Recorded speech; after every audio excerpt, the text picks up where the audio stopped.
Hey, how's everyone doing? It's TVB. I'm here with another video where I'm ranking all the films I saw in a certain month from worst to best, this month being September. And again, I want to make this video sooner. I apologize, but the last weekend of September, I was in Utah and I still have like two videos made that I plan on uploading at some point, like either at the end of this week or early next week. Yeah, this week has been very hectic for me. Like I got back from that Utah trip on Sunday and then sorry, Monday was just work, work, work. Same with the thing with Tuesday, and today I was on my feet all day. And tomorrow, actually, no, I'm recording this at midnight. Actually, on on Thursday, first thing Thursday morning. I guess you can call that. Today's my birthday, October 5th. So yeah, I got a lot of plans. I plan on making a video today as well, and tomorrow, hopefully, I'll see Blade Runner 2049 and make a review for that. And Saturday is my YouTube channel's birthday as well, so I got a celebration video planned for that as well.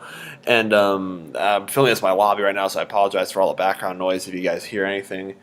But anyway, this video, I will rank all the films I saw in September of 2017 from worst to best. The start of the fall. I love the early fall. This is a really good time of the year for me. Like, this weather and like it's like fall is like it feels like the shortest season of the year, so that's what makes it so lovable. Is you just gotta enjoy it while it lasts. But anyway, I'm gonna try to keep this video more straight to the point, just ranking films that I saw in this month from worst to best. And I saw four. I mean, I decided to skip Kingsman and the Golden Circle because I have not seen the first Kingsman. I've heard great things about it, but I haven't seen. I just it's like I would probably see it at some point. It's just not a priority of mine at the moment. And what other films did I miss? Nothing too major in all honesty. But the films I have seen this month definitely will be featured in this video. So yeah, the worst movie that I saw in September was Mother with Jennifer Lawrence and Javier, whatever the guy's name is. Yeah, this film. I'm pretty sure there's gonna be people. I'm pretty sure there's people who like seen this film and love it and think it's like, oh, it's a masterpiece. Like, it's so metaphorical, it's so like deep and thought provoking or whatever the case may be. And Darren Aronofsky proves once again that he's such an awesome director. Me personally, like I haven't seen like I just couldn't really get into it. Like I get it, it's metaphorical. It's not just a film you can just watch just to watch.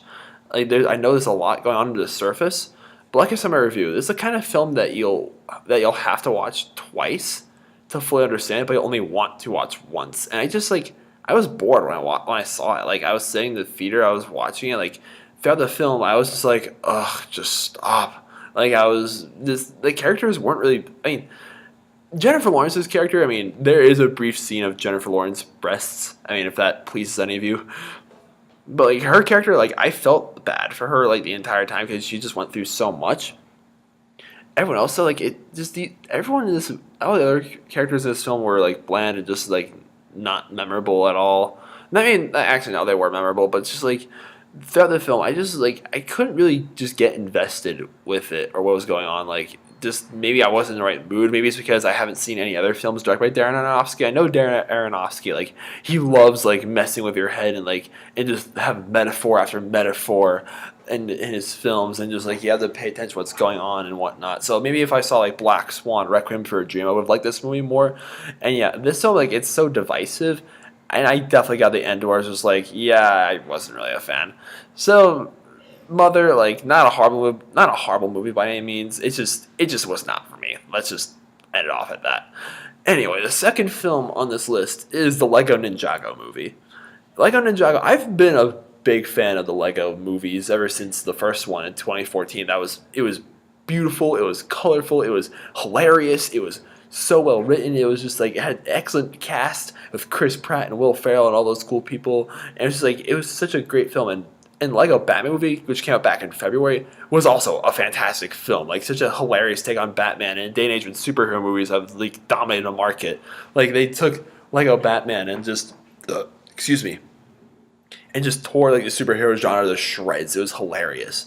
But like Lego Ninjago movie is definitely the worst out of the three Lego films, and it's also probably most unnecessary. Like I think the Lego Ninjago TV series is still going on, so I just didn't think. And this film came out the same year as Lego Batman. Like I just don't think this film really needed to happen, especially with all the unnecessary changes that they made from the TV series. Like that was like one of my biggest gripes of this film. When you guys might have seen me talk, you guys probably heard me talk about it in my review. Like this film, this made so many unnecessary changes from the TV show. Like it got frustrating after a while. It's like, okay, like we get it, Zane's a robot, but like the TV show, like they don't even find out until like 2 seasons in, and even then, like he still feels pretty human. But no, like this film decided to just make him full robot, and I feel like this film would have been better and less divisive amongst like fans of Legos and whatnot if they just like stuck to making like a Ninjago like origin story where it starts off like they jumped right into the action, they jumped right into the war, right into the conflict in this film, and I just feel like they shouldn't have done that. Like they should have had to start off like how the show started off with, where like it starts off with like from what I remember the TV show, it starts off with Kai and he and his sister living in this like village, and Kai wants to be a blacksmith like his father, but then Lord Garmadon and his like skeleton army attack and they kidnap Nia, who's his sister, and then Sensei Wu comes out and like says, okay, I'm gonna help you rescue your sister, but you're gonna become a ninja, and that's how he meets Jay and Zane and Cole, and they become the four ninjas together, and eventually like they train and they rescue Nia and they fight Garmadon and they become ninjas they were supposed to be, and then eventually they meet Lloyd and find out he's a green ninja and whatnot. But like I just feel like this film would have been better if it followed that sort of format. But it is what it is. So yeah, like as an adaptation, like this film like doesn't really do the other Lego movies justice, and it's like it wasn't that necessary. But on its own terms, I mean, I thought Lego movie was fine. Like Ninjago, even though I definitely have some problems with it, I still had a good time while watching it. Like the animation of like this really should go without saying is fantastic, and like there are definitely moments that made me laugh and like. And the film was engaging overall. Like it was amusing, like both for kids and the parents. Like I sat next to a dad when I saw this movie, and he seemed like he was having a good time. And the voice acting is good. I mean, Michael Pena, I think, is voicing Kai, and yeah, Dave Franco is Lloyd, and Olivia Munn is Lloyd's mother, which is funny. And Jackie Chan is Sensei Wu, like genius, just a genius casting choice right there. And there's like there's like 2 live action scenes in the beginning and at the end with Jackie Chan too. Those were cool as well. And yeah, the action scenes were fun, and yeah, Lego Ninjago movie, it's passable. Like again, definitely not as good as the first Lego film or Batman, but like hey, it's there. You can watch it, and if you can like get past like some of the issues that this film has, it's definitely an enjoyable time. So yeah, the second best film that I saw in September was American Made with Tom Cruise. I think it's become a trend with like movies like this. They take the whole Wolf of Wall Street approach, if you guys know what I mean. Oh my god, Wolf of Wall Street's that movie's turning 4 years old this December. That is crazy to think about.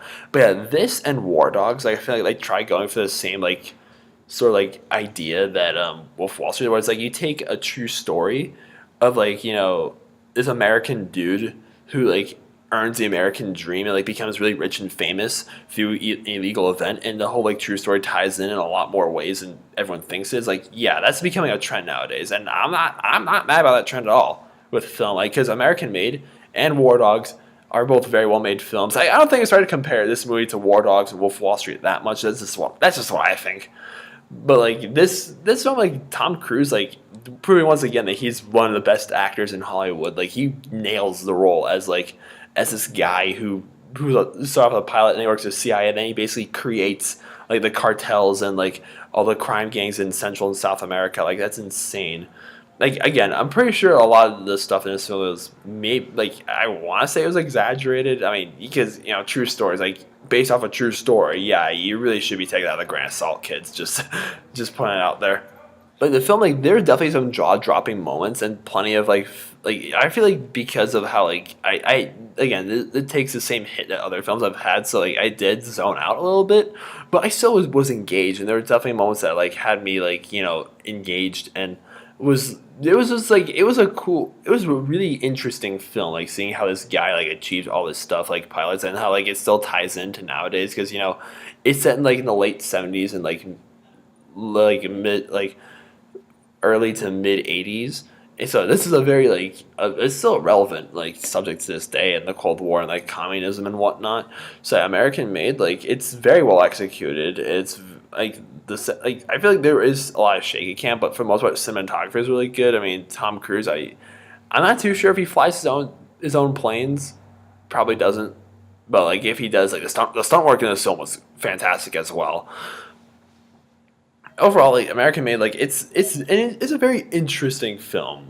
Just watch it and you'll be very engaged by what's happening all the time, and just throughout the film, just enjoy it and watch what's actually happening. And the ending, especially, is very shocking. Again, this film it definitely shocks you and surprises you in ways that you wouldn't really expect it. So yeah, I would recommend seeing American Made. Now, finally, the best film that I saw in September, and you guys probably also all saw this coming, is It. This film, it was a very this movie, a remake of a Stephen King adaptation. Which, by the way, I've heard that this new version of It blows the 1990 It out of the water. I have not seen the original It, but I heard this film is it's a lot darker, a lot scarier. But this film, even though it's a horror movie, it's definitely a horror movie. It's definitely scary. There were a few scares that definitely got me. But this film was more funny than it was scary. And that's not a bad thing. Because these kids at the Losers Club that the movie centers around, they were all hilarious. They all worked so well together. And I could relate to them because their friendship reminded me of my real life friendships. Which is with relatability in movies, you don't want to be so relatable to the point where you're just watching your life unfold in front of a screen, but still, it's just you're just oh, I so dig this. I just got that feeling throughout. And the performances, for the most part, were all great. And yeah, the gags, there's gags, they're great too. And I think Peter Sarsgaard, that's what the guy's name is. Yeah, the guy who plays Pennywise the clown. Oh my god, his performance is legendary. He became the clown, and it was scary. This film made me want to read the book because I think there's some things that the movie left off with that maybe that I think the book just explained more. If you have Pennywise, then who's it? I know that it manifests into whatever your fear is. If I ever met it, it probably would have turned into Justin Bieber just to scare the shit out of me. That's just what I think. But yeah, this film from what I remember, I want to say the score was good, but I feel like I said in my review that the score was good in this movie as well. The soundtrack and whatnot. And yeah, it is other horror movies should follow this sort of premise. You can't just focus on constant loud noises and obnoxious scenes and just genre cliches. You need to invest us in the characters that are being hunted by whatever psychopath is after them, and that's what this film did. I genuinely cared for all the kids. Excuse me, and I felt bad for them, and seeing how not only did they have to deal with this monster in this town, but how they're getting bullied all the time and having a hard time in school. I need sleep. But yeah, and this film, without spoiling it, it does set itself up for a chapter 2, and sequels are very hit or miss, especially with Stephen King adaptations. But yeah, I would support that. So yeah, it definitely is the best film of the year. No, let's take this out. It's the best film of the month, September, and yeah, if you it was very anticipated, and yeah, you should believe the hype. It was a very well made film. So yeah, gonna end the video off here. Thank you for watching, and yeah, I got some editing to do. Thank you guys so much. It's gonna be a pretty crazy October. I love this month a lot, but yeah, it's crazy. All right, good night, guys.